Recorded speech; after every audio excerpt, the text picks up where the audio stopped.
All right, now, so writing orbital diagrams, we're going to be using Hund's rule, which allows for the maximum unpaired electrons for hybrid, right? And the thing is that what happens is, for bonding, what happens is these open electrons allow for an electron to come in. So in bromine's case, you're going to be able to add one electron, which gives you the Br minus, because one electron comes in. But also in carbon's case,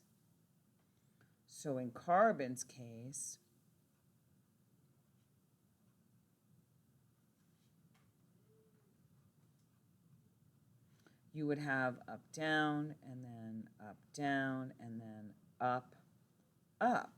So then you would say, well, but carbon has 4 places for bonding, right? So that doesn't make any sense because there's only 2 open spaces. So in carbon's case, what happens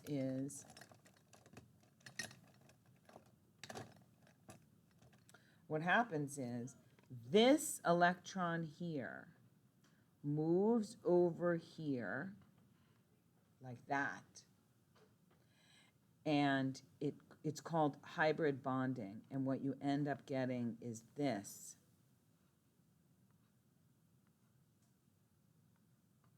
And that gives you what's called sp3 hybrid bonding. Notice there are 4 orbitals that are available for bonding. 1 s and then 3 p's. That's 4 orbitals available for bonding. And carbon has 4 bonding spaces, right? sp3. So when we're talking about, and we're going to do like a whole unit on this, so I'm just exposing, this is just exposure, all right? But when we talk about Hund's rule, that's why this is so important, because even carbon, who has 2 open electrons, that empty space is super valuable because that 1 electron moves over and opens up a 4th space, even though 2 are only available to start. So it's sp3 bonding, which gives you the 4 open carbon electrons. All right. Now, valence electrons, that's the problem that we were discussing yesterday, and the book said vanadium and arsenic, right?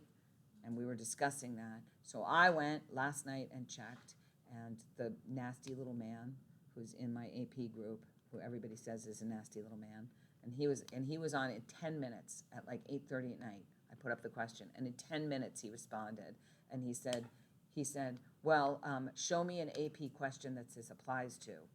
And I responded, and I said, well, I feel like, since it's a vocabulary word, my kids should know how to determine a valence electron. And he said, I repeat, show me an AP, yes, nasty little man. And I said, okay, but can you answer the question? Like, is it included? Because my AP textbook says that it includes the outermost d electrons, which is why they said 5, the 3, vanadium, 1, 2, 3, right? And my honors textbook says only the 2 and the 4th. So which one is it? And he said, well, it doesn't apply to AP questions first. He said, there is no AP question that asks you the number of valence electrons. And he said, but since you asked, valence means outer. I think that's self-explanatory. So then by 9:30 at night, there were about 30 answers. It was like a huge discussion, because that's why I don't like the site. But it was a huge discussion.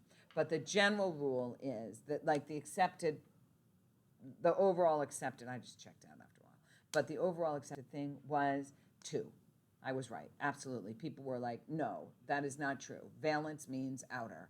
And they can say 3 inner with the D's, they're wrong. That is not accepted. That is just wrong. It's just wrong. It is not, because it's only for bonding, and only those 2 are used for bonding. So it's 4s2, and that is it. 2 valence electrons, okay? So we are only going to use the S and the P, and those are the only that are used for bonding, for the D and the F also, okay? All right, so now we get into the new stuff that I have not covered before, so we're really going to let the freak flag fly. Here it comes. All right, So Coulomb's law is the force of the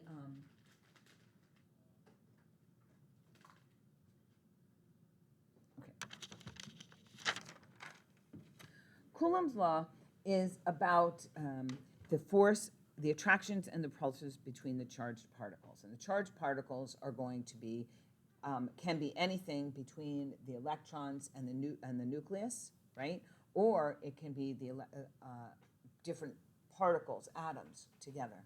So the formula is the force is equal to Q1 times Q2 over the radius squared.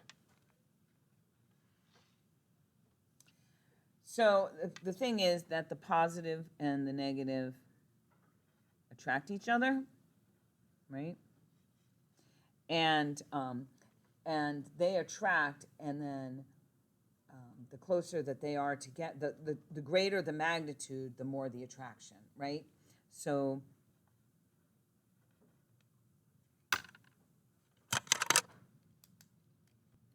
the greater the magnitude,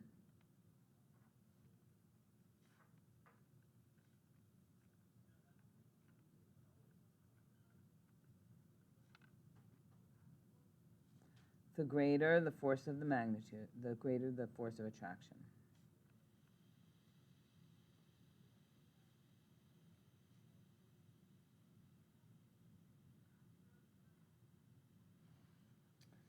And then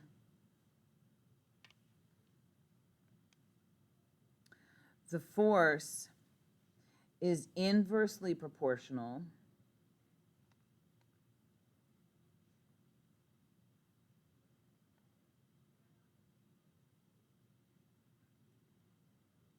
to the square of the radius of the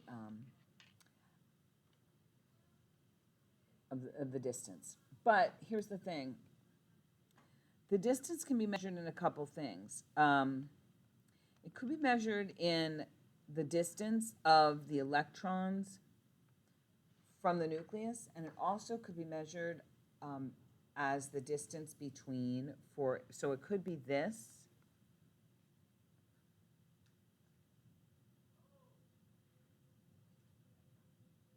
That's one distance, right? The nucleus to the electron.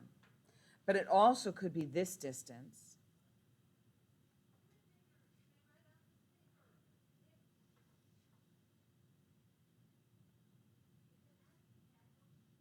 Right? It also could be the distance between two atoms, the nuclei of two atoms, like that are trying to bond. Does that make sense? So the farther away those atoms are, or the closer those atoms are, or how they bond, also could be the distance. Now, you have to be told this distance. And so really, it's a relative, the Coulombic force of attraction is relative. So this is important to note. So the questions actually in the textbook are relative. They are which one has a stronger force of attraction. And you're going to multiply the charge. So this is like +1 and +2. So Q1 is the positive charge. And then Q2 is the negative charge. And then R is the distance.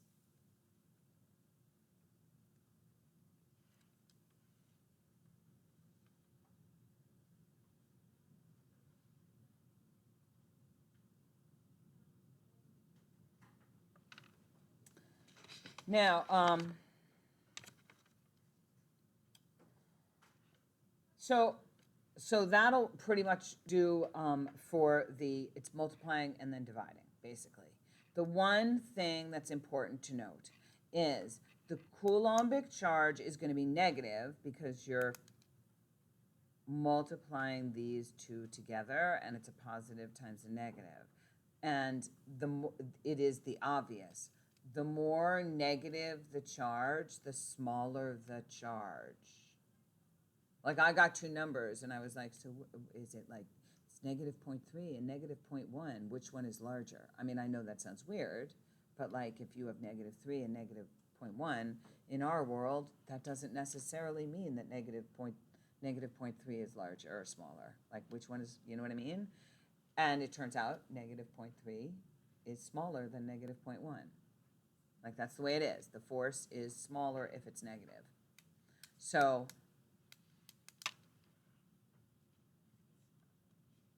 force is larger if it's positive, if more positive.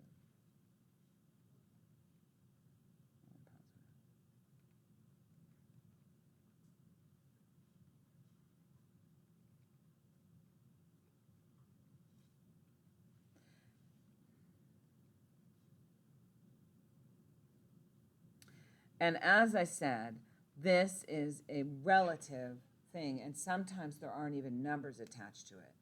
So once we start doing the periodic trends, which is next, they could say which one has a greater coulombic force, and they could use elements like magnesium and sulfur. So that's going to be a +2 and a -2 on the top. So that's going to be -4 over, and they're in the third period, right? So they're that size, over lithium and fluoride, which is going to be +1 and -1, and they're very small. See, so you're comparing a radius, which is very small, and a charge, which is very small. You see what I'm saying? And then you have to compare the two with a 4 over a very large radius, only the problem will be more obvious like that. Does that make sense? Or it would be sodium and chloride, which is 1 and 1, and the lithium and the fluoride is 1 and 1, only their radius is very small, and the sodium chloride have a very large radius. So which one has a greater force, right? So here's the difference.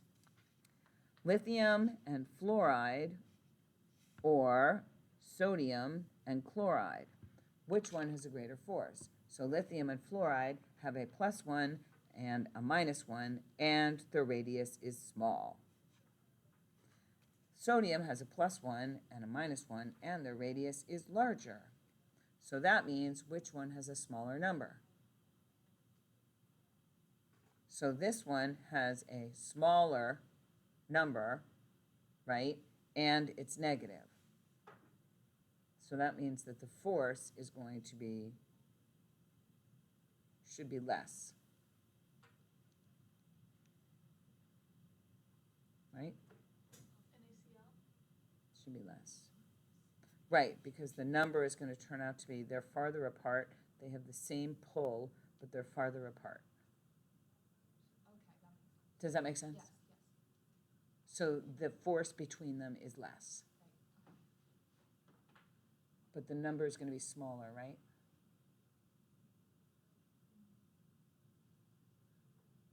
Because it's divided by a larger number. No, yeah, the number's smaller, and it's negative. So then what I just said doesn't work. No, it doesn't work. I'm telling you, I like studied this last night. I'm telling.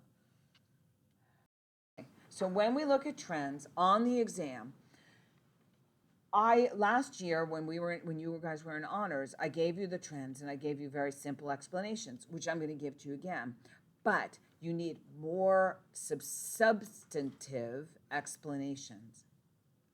So for example, when we talk about the atomic radius and we talk about moving down the column, last year I said because you're adding energy levels, right? And that is acceptable because adding energy levels does in fact increase the size of the element. So that is acceptable. You are adding energy levels.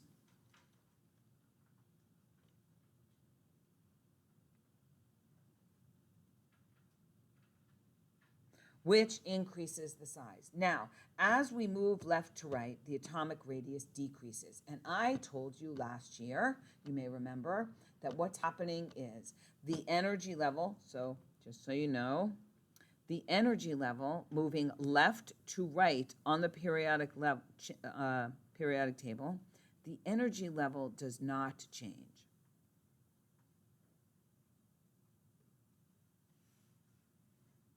So left to right, we're still in, for example, 3.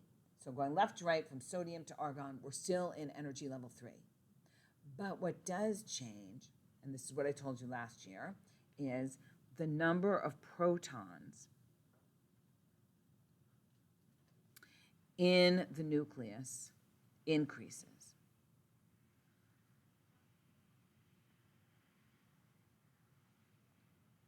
And this increases, and what I called it last year to you guys was the nuclear magnet. I said the positive charge in the nucleus increases, and I told you guys it was like paper clips.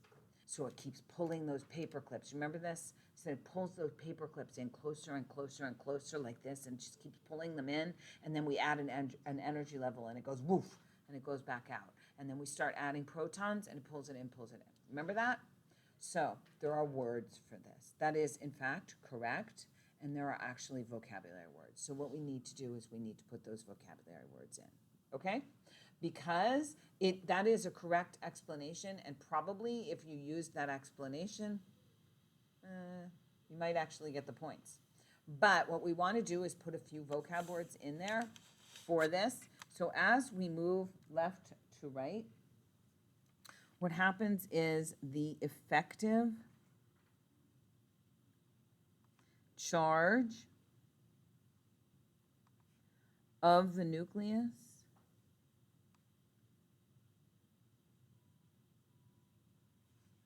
increases.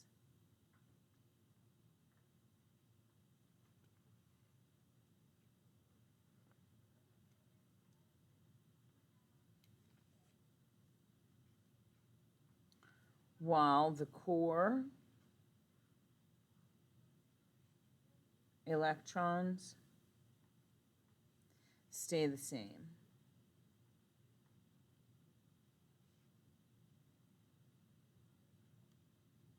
Okay, so now we need to explain what this is. So, the effective charge of the nucleus is the number of protons that are basically unaccounted for. So we have this thing called Z effective, which is equal to the atomic number minus, and it's S, which is the core electrons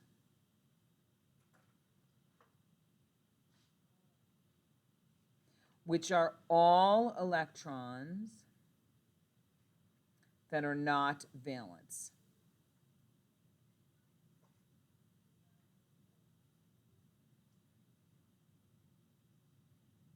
So you can see already, well, that's weird because as you go left to right, those don't change. But what does happen is the number of protons increases, but the electrons in the inside don't change. So in other words, what happens is the electrons that are balancing out the nucleus, it's like, oh, there's five protons in the center, and there's 5 electrons balancing them out, right? And then there's valence electrons. So we're going to keep adding protons into that center, and it's like there's nothing balancing them out. So this positive charge just keeps increasing, and we're adding electrons into the valence energy, right? The valence, but there's nothing balancing out that magnet, basically, right? Because we're just adding more protons in, and so those valence electrons just keep getting tighter and tighter and tighter in, which is exactly what I said. Because all of the inner electrons are already balanced by the nucleus when you get to that point. Basically, want to make sure that you're using the vocab, which is the effective charge of the nucleus is increasing, and the core electrons are staying the same. And so left to right, that effective nuclear charge is pulling in on the diameter of the atom, okay?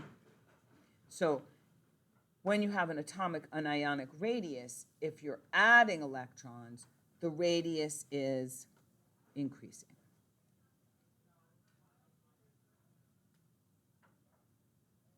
And if you're losing electrons, the radius is decreasing. And I still stand by my analogy of in gym class.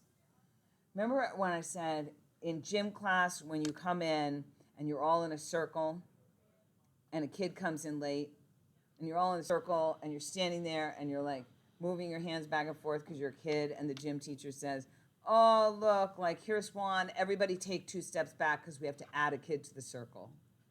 So if you're adding an electron in, you have all the electrons, because of their repellent, have to take a step back so the circle gets bigger. So the size of the ion gets bigger, right? But if you lose an electron, then they can pull in because they are repelling each other, but they don't need as much room anymore because they lost an electron. So in other words, bromine minus, which gained an electron, is bigger than bromine. But sodium plus is smaller than sodium because it lost an electron. So it actually lost an entire energy level, right?